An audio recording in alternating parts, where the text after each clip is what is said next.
Merci à vous. Bien, je vais donner la parole à Jean Sabatier, qui va parler des innovations dans l'artérie des membres inférieurs, en particulier les progrès du traitement endovasculaire, de la prise en charge en endovasculaire.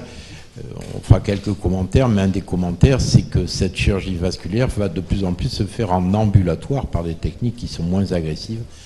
Donc je pense qu'il va également développer cet aspect.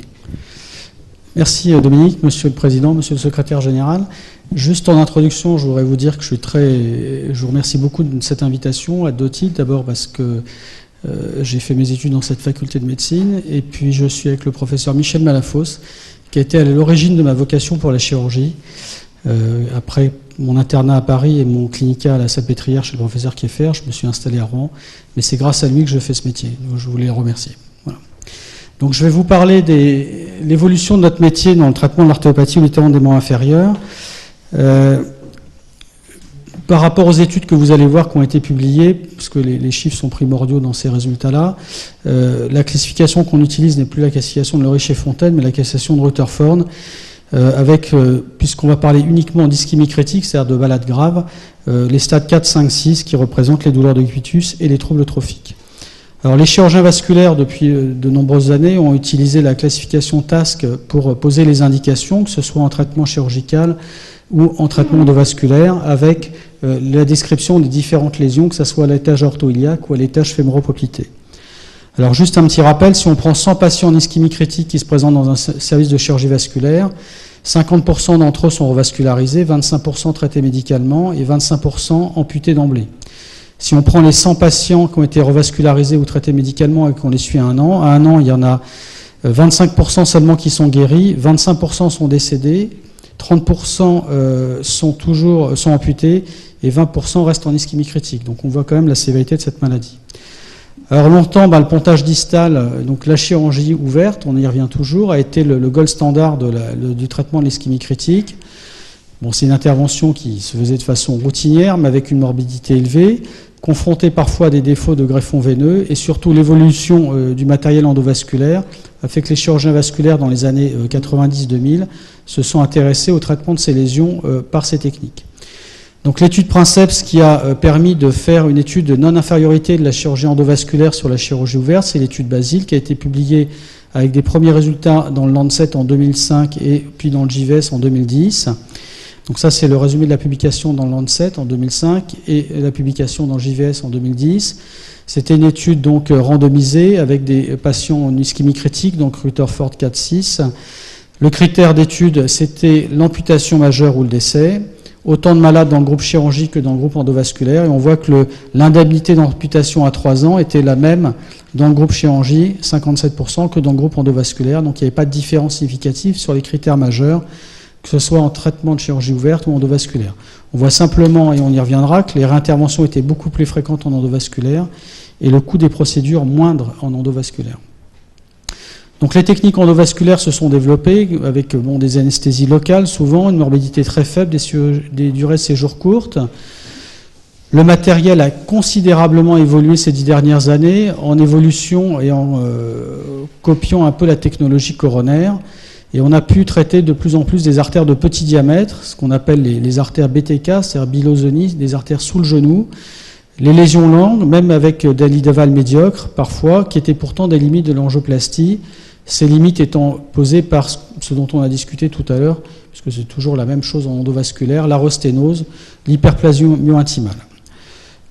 Quand on a étudié en 2008 par une méta-analyse toutes les angioplasties pour ischémie critique, on voit que le taux de perméabilité primaire est finalement assez faible à 3 ans, 48%, et le perméabilité secondaire de 63%. Et donc on a cherché à améliorer cette angioplastie simple par ballonnet. L'angioplastie s'est intéressée au ballon coté, au ballon actif et au stent actif essentiellement.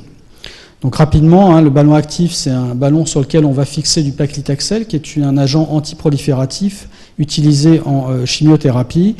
Cet antiprolifératif va créer une imprégnation tissulaire qui va entraîner un arrêt de la division cellulaire. Et cet agent prolifératif est fixé sur une matrice, puisque le paclitaxel à l'état pur est un état de cristaux, et on le fixe sur une matrice qui va être fixée elle-même sur le ballon. Donc un ballon coté, en fait, c'est un ballon de dilatation normale sur lequel on va coter un principe actif. Ce principe actif sera mis sur la sténose, plus souvent la resténose, pendant une application d'1 minute.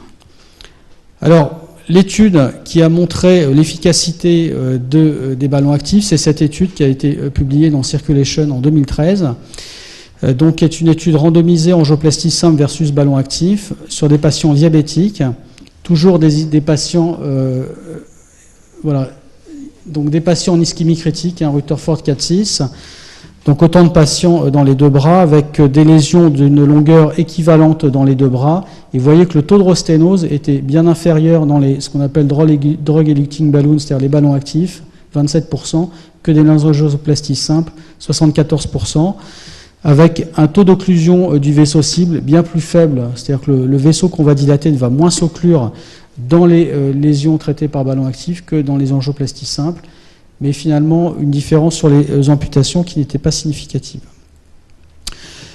Les stents aussi se sont développés pour les lésions jambières, notamment les stents actifs et les stents en nitinol. Les stents en nitinol qui ont une très bonne flexibilité, notamment dans les zones de flexion que sont le pli du genou. Il y a eu des stents enduits de carbofilm qui diminuaient l'inhibition plaquettaire, mais finalement qui se sont peu développés. C'est surtout les stents actifs qui nous intéressent actuellement, avec donc bien sûr le détournement de la technologie coronaire.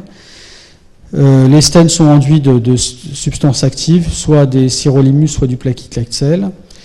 Dans cette étude qui a comparé dans une méta-analyse de 640 patients le stent nu et le stent actif, on voit toujours une diminution du taux de resténose à 1 an des stents actifs par rapport au stent nu.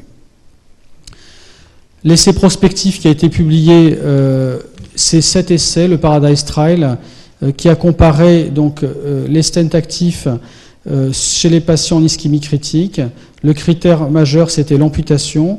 On voit que le taux d'amputation à 3 ans chez 118 malades était de 6%, 118 membres inférieurs, excusez-moi, il y avait 106 patients.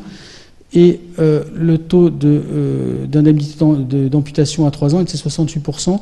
On voit que dans cette étude, il y a quand même un malade sur 2 qui avait un geste fémoropoplité associé. Et c'est là aussi notre métier a évolué, c'est-à-dire qu'au début de l'endovasculaire, on dilatait simplement des lésions iliaques. Maintenant, on peut recanaliser des fémorales superficielles pour arriver à traiter les lésions jambières en aval. Les 3 essais principaux qui ont été publiés sur les stents actifs au niveau jambier sont ces 3 essais-là qui ont étudié soit la comparaison des stents actifs au stent nu, soit du stent actif vers l'angioplastie. Dans les 2 cas, on voit que la perméabilité était bien meilleure, 85% versus 54%, même chose dans cette étude-là pour les stents actifs, où là, cette étude a étudié le taux de resténose qui était inférieur avec les stents actifs. À l'étage iliaque, on a développé également très récemment les stents couverts, qui sont des stents recouverts d'une prothèse en polytétrafluoroéthylène qui donnerait de bons résultats, notamment dans les recanalisations iliaques.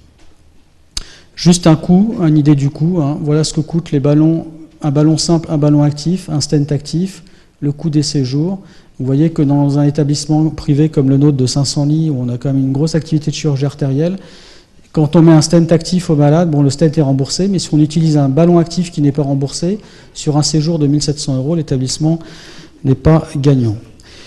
Une autre évolution dans le traitement de cette maladie, ça a été la théorie des angiosomes, qui a permis de mettre en évidence les territoires anatomiques du pied vascularisés par les artères jambières.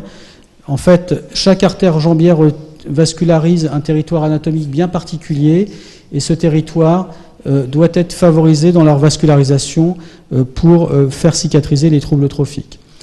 Enfin, dernière évolution, c'est le centre de cicatrisation de plaies qu'on a créé à Rouen et qui existe dans de nombreux établissements en France. C'est une prise en charge multidisciplinaire qui permet d'améliorer très sensiblement la cicatrisation des troubles trophiques. Quelques exemples rapidement. Donc ça, c'est un patient qui avait un trouble trophique volumineux du pied avec une occlusion de la poplité qu'on a pu donc recanaliser par voie endovasculaire, dilater, avec un résultat satisfaisant au niveau de la recanalisation. Et ce patient qui est suivi dans notre centre de cicatrisation de plaies avec un suivi du trouble trophique, c'est des plaies très longues. L'avantage de ces centres de cicatrisation, c'est que les infirmières libérales et les médecins libéraux n'ont pas l'habitude de traiter ces patients et que ça optimise les cicatrisations et ça diminue grandement les taux d'amputation des malades. une autre plaie importante du pied avec un patient qui avait été déjà traité, des lésions sévères des artères jambières, puisque la tibiale postérieure est occluse, la péronnière est perméable mais occluse en distalité. Et ce malade avait déjà eu une dilatation d'une sténocérée de la tibiale antérieure et des dilatations distales de la tibiale antérieure avec une rosténose importante. Et donc il a été traité par la mise en place d'un stent au niveau de l'artère tibiale antérieure qu'on voit ici, donc qui va être déployé dans la tibiale antérieure. Et on sait que lorsqu'il y a une rosténose, on pourrait redilater N fois le malade. Et si les rosténoses sont fréquentes, il faut soit utiliser un ballon actif, soit un stent jambier. Voilà, donc ça c'était l'image de déploiement du stent avec le contrôle qui va suivre.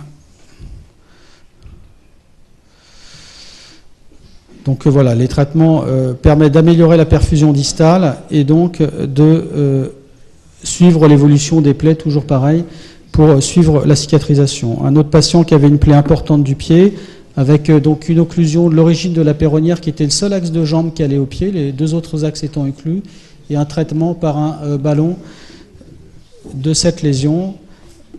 Donc voilà, avec une bonne perméabilisation et toujours le suivi de ce trouble trophique. Voilà des malades qui arrivent fréquemment, malheureusement, dans le service d'urgence, avec ce patient qui avait une occlusion complète de la poplité, un seul axe de jambe, l'artère péronnière, donc qui a été recanalisé et dilaté au niveau de l'artère péronnière, au niveau de l'artère poplitée, je veux dire, avec des ballons adaptés. Vous voyez que maintenant on a du matériel adapté à la longueur des lésions. Il y avait sur le contrôle un aspect de dissection en distalité qui a été traité par la mise en place d'un stent en nitinol. Vous voyez que le stent en nitinol, c'est un stent qui est dans une gaine. On va retirer la gaine et larguer le stent au niveau de la lésion. Voilà. Avec un contrôle satisfaisant. Et ce patient avait été amputé, avait une amputation transmétatarsienne qui avait finalement cicatrisé. Voilà. Et un dernier dossier d'un patient qui avait donc une ischémie de la partie externe du pied, avec des lésions importantes sur le trépied jambier. Bon, maintenant on ne fait plus d'artériaux, on fait que des angioscannaires. Une reperméabilisation complète de la poplité avec des sondes de recanalisation qui sont des sondes hydrophiles, vous voyez, qui descendent dans l'artère, et ensuite une angioplastie avec un ballon qui va être adapté à la taille de la lésion à traiter. Le contrôle.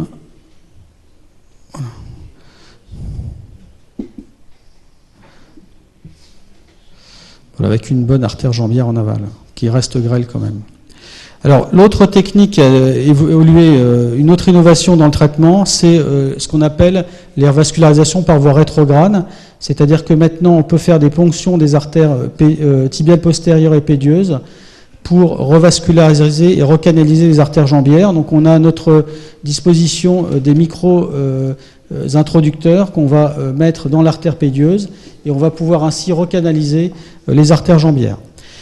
Ces techniques, on les développe de plus en plus en ambulatoire. La Société de chirurgie vasculaire, maintenant, discute avec les autorités de santé, puisque vous savez que notre ministre nous pousse à faire l'ambulatoire. Donc nous restons extrêmement prudents sur le versant artériel de notre spécialité, puisqu'il y a des problèmes médico-légaux. On utilise maintenant pour l'endovasculaire en ambulatoire des systèmes de fermeture percutanée, qui sont des systèmes d'agrafes qui vont venir se mettre au niveau du point de ponction artérielle. Donc ces systèmes de fermeture percutanée, on les utilise, vous voyez, l'agrafe se met dans la partie interne du point de ponction, puis une autre vient se mettre dans la partie externe du point de ponction pour réaliser une occlusion, ce qui permet au malade de sortir le soir même. Ça, c'est utilisé pour les introducteurs de 6 French ou de taille supérieure. Pour les introducteurs plus petits, la compression manuelle est suffisante. La dernière innovation dont je vais vous parler, c'est les salles d'opération hybrides.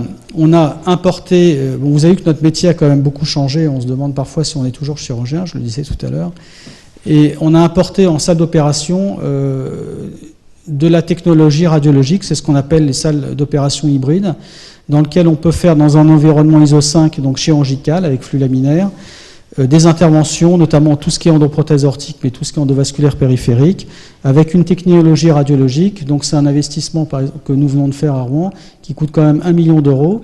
La plupart des services de chirurgie vasculaire maintenant s'équipent de ce genre d'outils. Et c'est une salle d'intervention. Cet appareil a une position parking, qu'on met, on met l'appareil dans un coin de la pièce lorsqu'on fait de la chirurgie ouverte, et lorsqu'on fait de l'endovasculaire, on a donc des écrans géants et cet appareil de radiologie. En conclusion, vous voyez que ces 10 dernières années, les innovations étaient très importantes dans la chirurgie artérielle périphérique, que ce soit dans le matériel avec les ballons actifs ou les stents actifs, mais également dans la prise en charge des patients, que ce soit en ambulatoire ou avec ces salles d'intervention hybrides. Je vous remercie. Monsieur Moreau, si vous voulez commenter. Oui, il y a 35 ans, quand j'étais interne dans le service de mon maître, le professeur André Thévenet, on faisait rentrer un patient avec un pied qui partait en brioche, il nous regardait de travers, il nous disait « allez le faire amputer dans un service de chirurgie générale ». Depuis, ça a beaucoup évolué. Ce qui a beaucoup évolué également, c'est la conception, la compréhension de ces maladies distales, essentiellement sous-tendues par le diabète. On avait coutume de dire, le diabète, oui, c'est la micro-artériopathie. Il faut se sortir de la tête cette imbécilité. Le diabète n'est pas une micro-artériopathie, les artères du pied ne sont pas malades. C'est une maladie qui est sous-géniculée, et il faut s'en souvenir. Et c'est pour ça que Jean vous a présenté des possibilités de revascularisation distale. Ce qui est intéressant aussi, à mon avis, dans ce qu'il a dit, c'est le fait que ce n'est pas que des techniques, que des gestes. C'est une prise en charge complètement globale. Et vous aurez remarqué qu'il a insisté sur la prise en charge des soins infirmiers, des gens spécialisés, des gens qui ont l'habitude, qui s'y attachent, qui sont besogneux, mais qui sont très efficaces. Petit regret, ce n'est pas un regret, ni un reproche, mais sachez aussi que dans ces malades-là, pour ces malades-là, il y a également des solutions chirurgicales, de pontage distaux. Et si l'espérance de vie du patient le permet, ça peut être une alternative qui est intéressante. En tout cas, l'endovasculaire, c'est fabuleux parce que ça devient micro-miniaturisé et ça permet aussi d'opérer des gens qui sont sceptiques par ailleurs. Et on fait une voie d'abord qui est un terrain relativement neutre, et il vous l'a dit, sous anesthésie locale. Ça fait réellement de très grands progrès.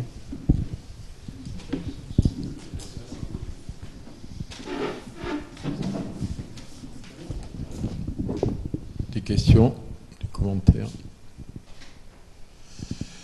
On a parlé à la fin de l'ambulatoire, je crois qu'on va nous pousser, nos autorités de tutelle et les caisses vont nous pousser à prendre ces patients de plus en plus, puisqu'on a à disposition ces techniques endovasculaires qui rendent énormément service. C'est des techniques qui sont peu agressives, avec des hospitalisations qui sont courtes. On va être poussé, voire obligé, de les prendre en charge de cette manière-là. On peut avoir notre philosophie personnelle, effectivement, il y a encore de la place pour des pontages chirurgicaux, etc. Mais de toute façon, on aura très rapidement, me semble-t-il, une obligation à prendre en charge, comme on l'a eu pour les varices à un moment, à prendre en charge ces patients en ambulatoire. C'est toute une conception de cette chirurgie vasculaire. Quand j'ai commencé la chirurgie vasculaire, comme toi, il y a quelques années, ces patients qui arrivaient avec des pieds stade de 3 ou 4, que nous tous chirurgiens nous avons connus, restaient souvent 3, 4 semaines, on notait un orteil, quelquefois 2, quelquefois il n'y en a pas plus de 5 heureusement, mais on remontait les étages, tout ça, cette philosophie est finie. Maintenant, on va à l'angioplastie, on a une prise en charge complètement différente. Le patient arrive, il a un cathéter pour pas qu'il ait mal à son pied, sur les stades 4, il a un cathéter poplité, mis par les anesthésistes. 2 heures après qu'il soit rentré, on lui fait des pansements qui lui font pas mal, on attend pour lui faire le parage au bloc opératoire, on lui fait de l'angioplastie, on organise une hospitalisation à domicile, une HAD, et souvent 3-4 jours après, il est chez lui, quelquefois également avec son cathéter. Donc ça a complètement révolutionné nos hospitalisations en chirurgie vasculaire qui étaient quelquefois pleine de ces patients stade 4 qui restaient un certain temps.